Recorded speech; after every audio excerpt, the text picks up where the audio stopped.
Good morning mga kasulo! Nakikita nyo ba yan? Yung ating paligid. Ayan.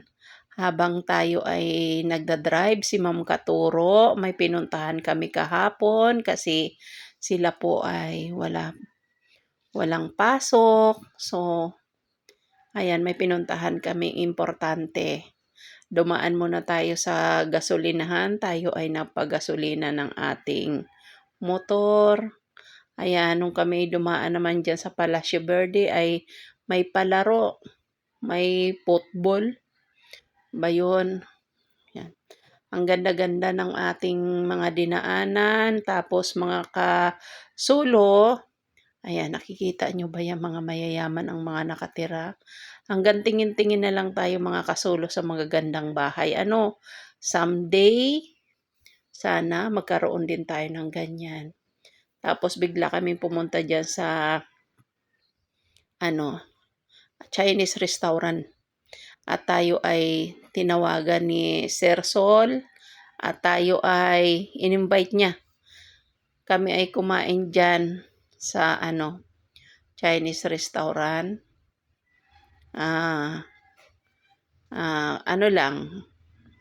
Konting celebration.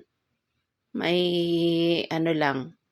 mayroon lang kaming pinag-usapan kaya naandyan kami. Kain-kain ng konti. Kunwari, mapera tayo kasi nandyan tayo sa Chinese restaurant pero nilibre lang tayo. Kaya maraming salamat sa'yo, Sol. Nagtatawanan pa silang dalawa dyan ni Ma'am Katuro. Kasi ang pinagkukwentuhan nila yung kanilang kabataan. Sila kasi ay magkamag-anak, sila ay magpinsan, mag-classmate pa sila. Siyempre, sabay silang lumaki. Kaya nagtatawanan silang dalawa dyan. Naalala nila nung maliliit pa sila. Natutuwa nga ako sa kanila. Ako'y nakikitawa din sa kanilang dalawa. Tuwing nagkikita sila, pinagkukwentuhan nila yung kanilang mga karanasan nung bata pa sila.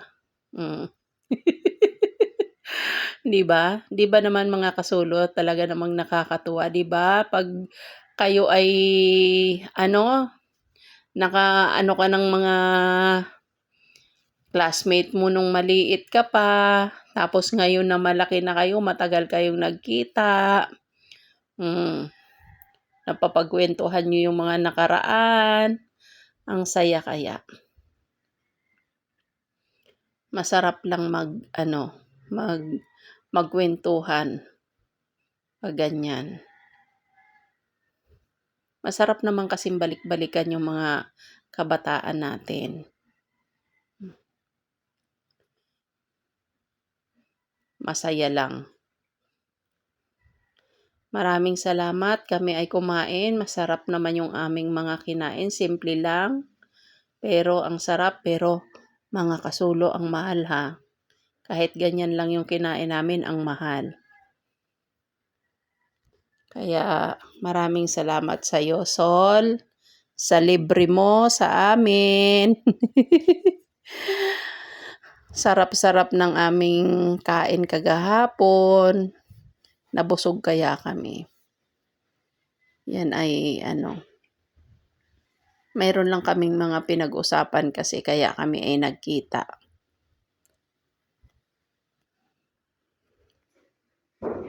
Yan nga palang kinain namin mga kasulo ay fried rice, pansit canton. Ang pansit canton namin ay parang fried din.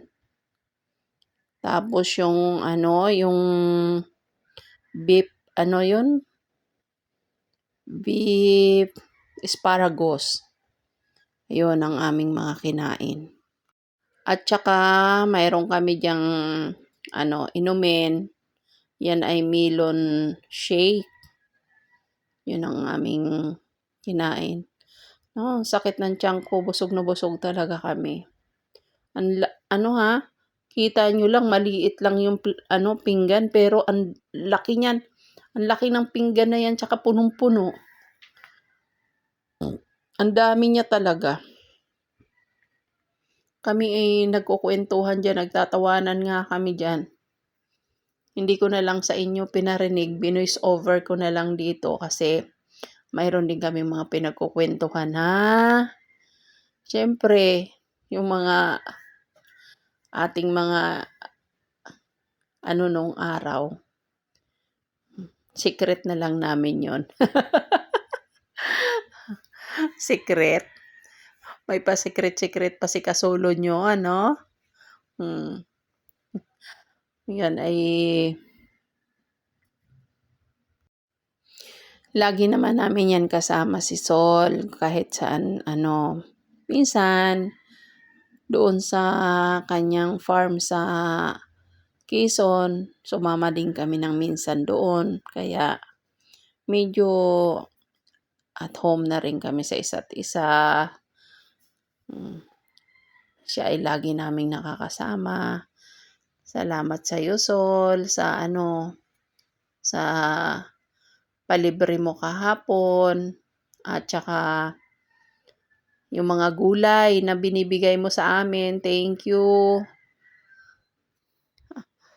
Ang sarap kaya ng mga gulay na binibigay niya kasi mayroon din siyang marami siyang mga tanim-tanim na mga gulay-gulay doon sa kanila. Kaya nalilibre kami sa mga gulay.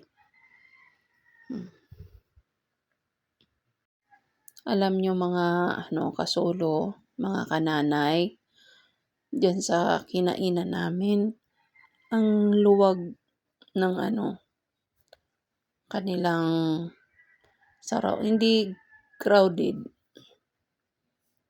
Ang luwag. Tingnan mo. Parang gutom na gutom talaga ako dyan no?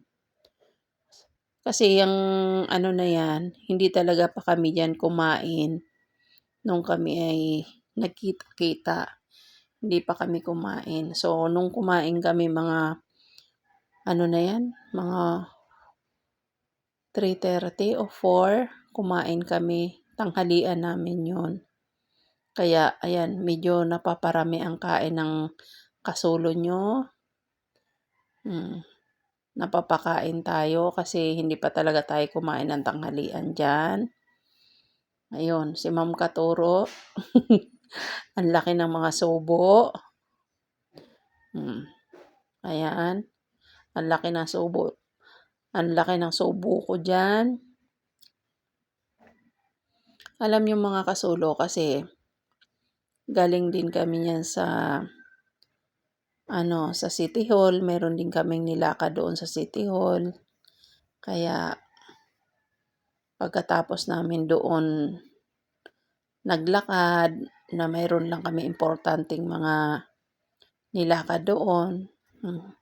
Nagkayayaan kaming kumain kami dyan. Kaya, ayan, napasubo ang kain. Nawala na ulit ang diet natin kasi napasarap ang kain natin. 'Di ba? Alam niyo mga kasulo, minsan lang naman, hindi rin naman masama yung paminsan-minsan tayo kumakain tayo ng masarap. Kasi, deserve din naman natin yan. Kaya nga tayo nagsisikap at naghahanap buhay para tayo ay kumain. Alam nyo, tingnan nyo, yung aming plato, ubos talaga. Kasi sayang naman, di ba?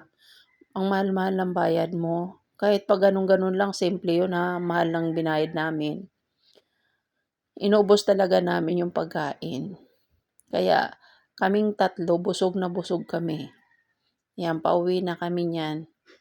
Diyan ay nagpaalam na kami na kami ay maghihiwalay-hiwalay na kami diyan.